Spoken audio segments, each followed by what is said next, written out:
সামনে সূর্য ডুবছে লাল কমলা আভায়। আকাশ আর সাগর মিলেমিশে যেন একাকার। মেরিন ড্রাইভের এই পথটা ধরে বাইকটা যখন এগিয়ে যায়, মনে হয় প্রকৃতি নিজেই আমাকে ডাক দিয়েছে। বাতাসে লবণাক্ত গন্ধ, কানে শোনা যায় ঢেউয়ের অমলিন সুর। এই মুহূর্তে সময় যেন থেমে আছে। প্রতিটি বাঁকে প্রকৃতি যেন নতুন রূপে ধরা দেয়।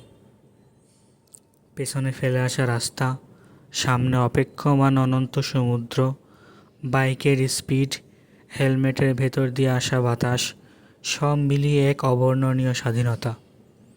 এখানে এসে মনে হয় জীবনটা আসলে কতটা সুন্দর, কতটা বিশাল। সূর্য তখন শেষ আলোটা ছড়িয়ে দিয়ে যায় সমুদ্রের গভীরে, তখন এই পথটা হয়ে ওঠে এক কবিতার লাইন।